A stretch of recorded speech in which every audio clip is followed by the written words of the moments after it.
Hello, everyone. Thank you for joining us for another Inside AFIMSC podcast. I'm joined here with Robert Jackson, who is the Director of Personnel for AFIMSC, and he's going to talk to us today about AFIMSC's Strategic Human Capital Plan. Thank you for joining us, Mr. Jackson. Thank you for having me today. I appreciate it. Now, recently, our commander, Major General Brad Spacey, announced AFIMSC's Strategic Human Capital Plan. Within his announcement, he mentioned we needed to deliberately develop our people to be innovative airmen and functional expertise, operational competence, and cross-functional knowledge to integrate installation and mission support capabilities. What is this plan designed to do for our AFIMSC workforce? Well, first, one of the things that it's designed to do is support the Air Force Materiel Command Human Capital Strategy.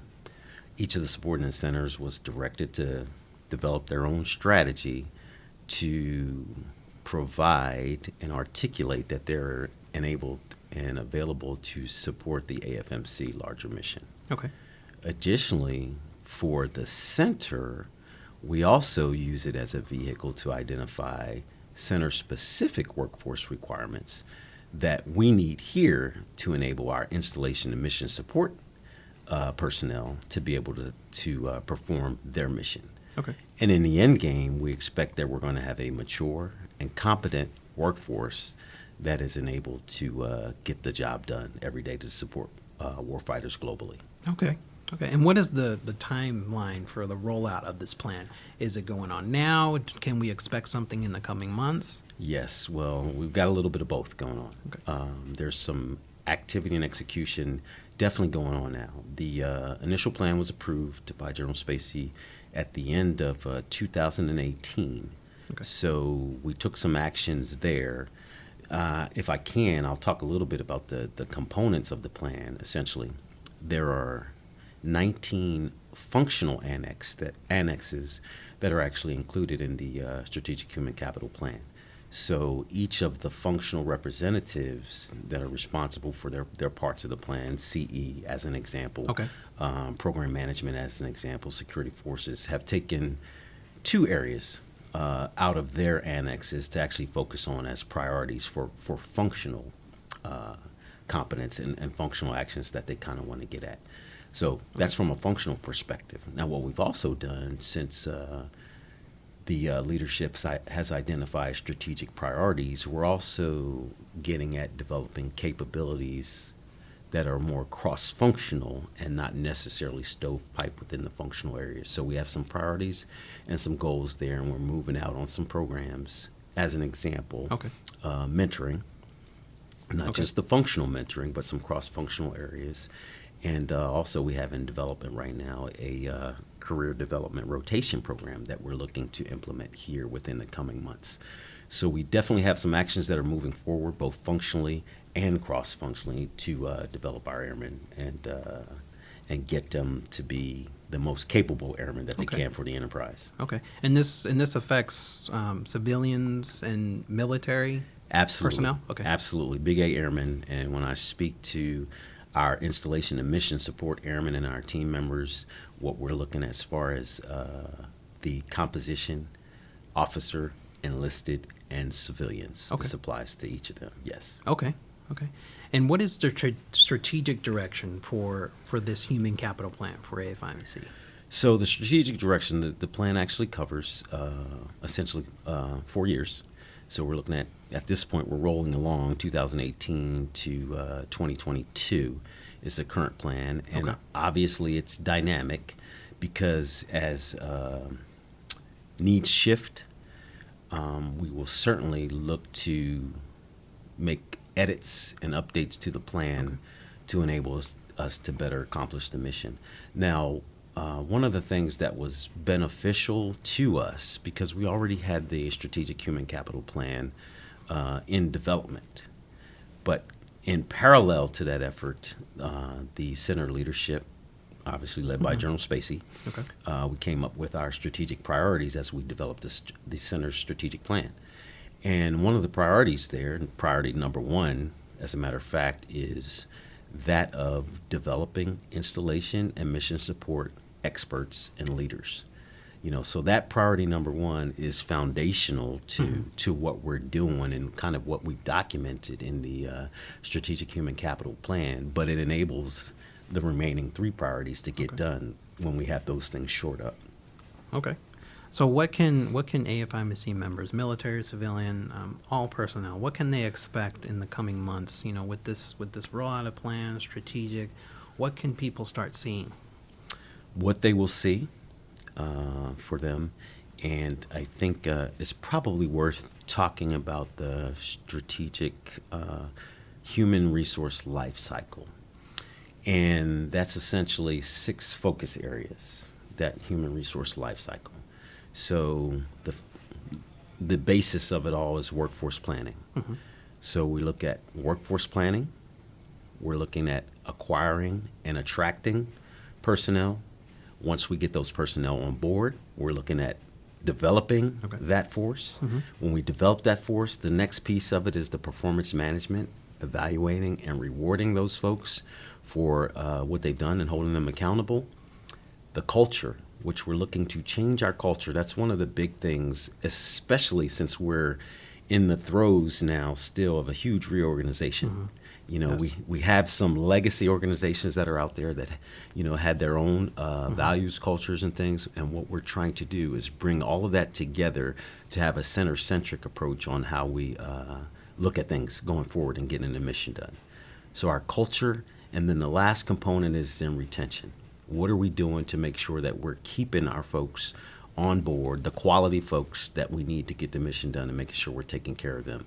So that's the viewpoint of the human resources life cycle. So that's really what we're trying to get at. Okay. Now, if we look at the our IMSC team members, our Big A Airmen, as I say, on the team, senior leadership, workforce planning is really the essential thing. We have to get that right. Do we have the right mix of personnel? Okay. Do we have the right specialties?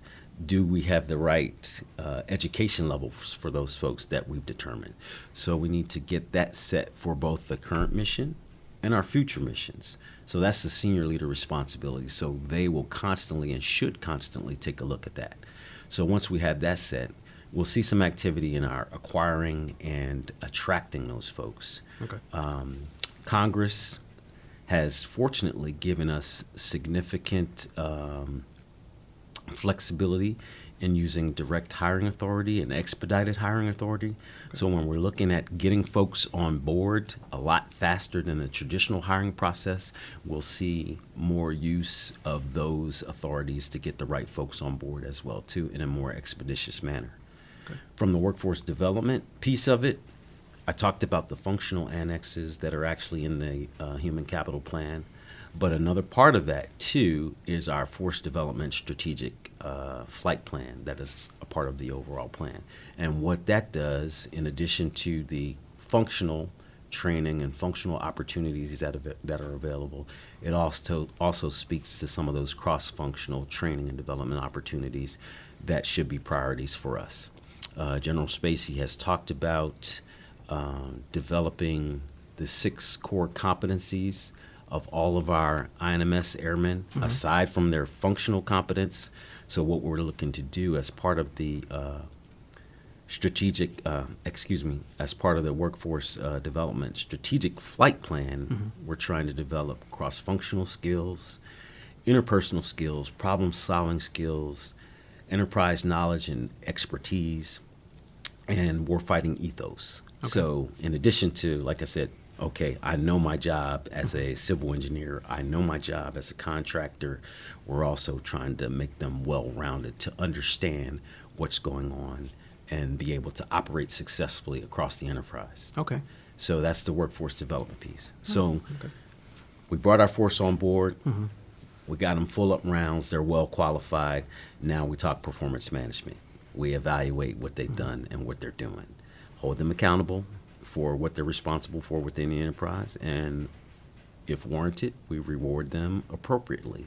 So that's the performance management piece. And we'll see some of that as we just closed out an appraisal cycle here. Mm-hmm. A lot of folks will probably see those at some point in their paychecks here coming up real soon. Mm-hmm. But one of the other things that we're trying to do to support leadership to get our workforce involved in attacking and achieving our strategic priorities, we're looking at some additional incentives there, Okay. potential team awards for folks that are supporting the bosses and the organization's strategic priorities. So that's something that we can probably expect to see here in the near future as well, too. Okay. Yes. Okay. Absolutely.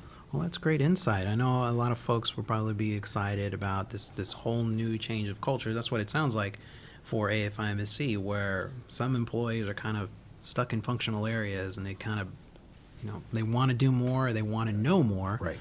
and this pretty much gets them out of, this is what is going to happen to you long term, and being successful and helping Right. to support the mission effectively for AFIMSC.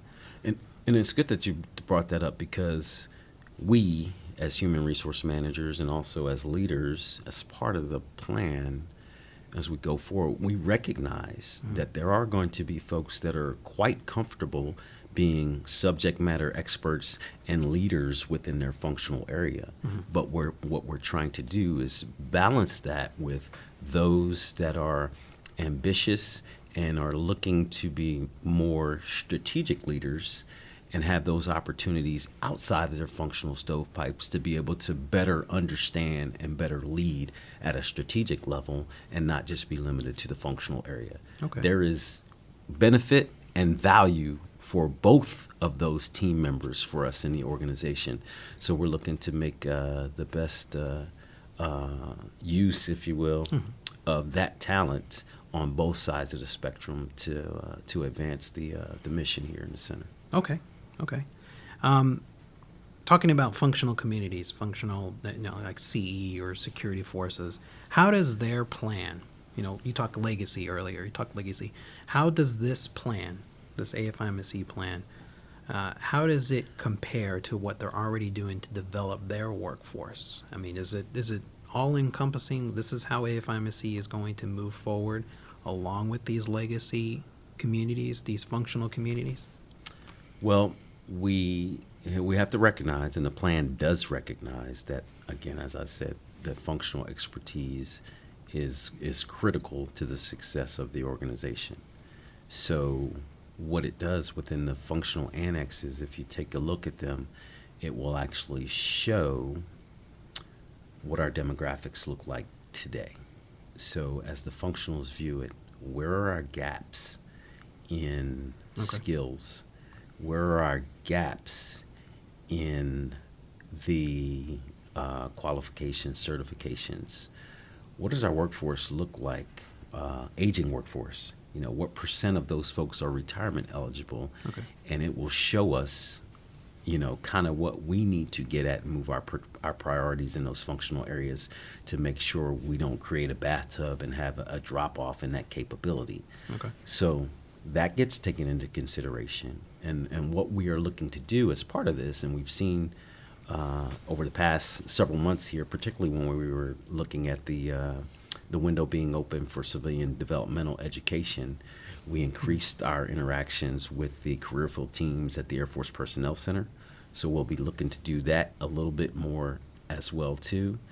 But when we're rolling back in, the 19 different functional annexes, it allows those other functionals to take a look at some of the challenges and some of the good things that are being done within those functional areas, that they may be able to take some best practices and apply to some of the other functional areas for the center going forward. Okay. And then I'll say the last thing, because I have to roll back to, again, functional is important, but we're also looking at that rising tide lifting all boats, and giving some core skills across every functional area. So there's going to be goodness in that as well, too.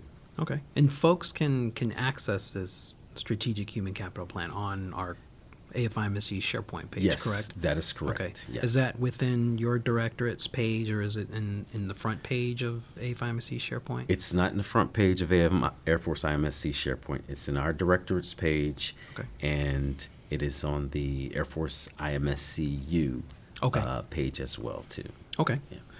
And again, we're joined by Mr. Robert Jackson, who's the Director of Personnel. He's here talking with us about the AFIMSC Strategic Human Capital Plan. Now, going back to the focus areas, how are those focus areas? You talked workforce planning and attract and acquire. There's workforce development, there's culture, there's retention and performance management. How will these focus areas help AFIMSC grow and support the installation and mission support airmen across the Air Force?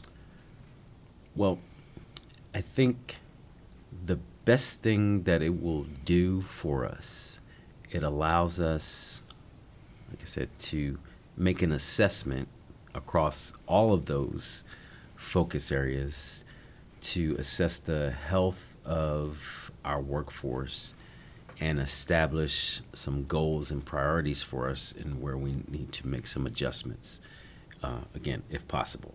Okay. Again, one of the things I use as a good example is, our 2.0 reorganization. If you look at the pre-existing organization, and for example, we take in emergency management firefighter as an example, that's sitting out in an organization. As we restructure our organization and we look to make some consolidations and move that particular position, if you will, to the headquarters, where that person may end up being more of a program manager or potentially an integrator, we probably need that individual that's going to fill that position to have some new or additional skills. And what that allows us to do when we're looking at workforce planning and building what's going to be in the future organization, then we can match up the skills, the training, and all of the requirements that would go along with performing those new duties. So it allows us to kind of stay ahead of that and plan effectively for the personnel that we're going to bring on board. Okay. Now, we talked about military, civilian. We've talked about how it's going to benefit the workforce as a whole. Now, what can leaders of AFIMSC and subordinates going forward, what can they expect to do to help initiate and to bring this plan forward? Okay. Leaders first. Leaders obviously have to be out front because, like I said, again, and I can't emphasize enough, that workforce planning piece is the leader's responsibility to make sure we get that back and having that vision of what the mission is today and what it should look like in the future. So we ask leaders to be proactive there. We also ask leaders to take advantage and use some of the flexibilities that are available to them when they're attracting and acquiring personnel, which may, if available, include some incentives to get some of the right folks on board to them. Okay. Leaders should also, at all times, promote workforce development opportunities and realize the long-term benefit. Yes, I know there's some short-term impacts for us when we're allowing folks to go out of the work center to get training and some professional development opportunities. But when we look at the long-term benefit that it has for really developing our folks, both personally and professionally, it's only a plus for the organization from a strategic perspective. So folks can look at that there. And then holding our folks accountable when we get to performance management. Because, it's important because folks are watching. If we're not holding them accountable and if we are not rewarding and awarding our folks fairly, so we look for leaders to do that as well. A culture of innovation, too. When we talk about the culture, General Spacey has certainly said he wants us to be innovators across the board. So leaders should also be promoting the opportunities, not only for day-to-day mission things, but look into their airmen, officer, enlisted, and civilian, and say, okay, where are the opportunities for us to look and improve our processes? So that's one, too.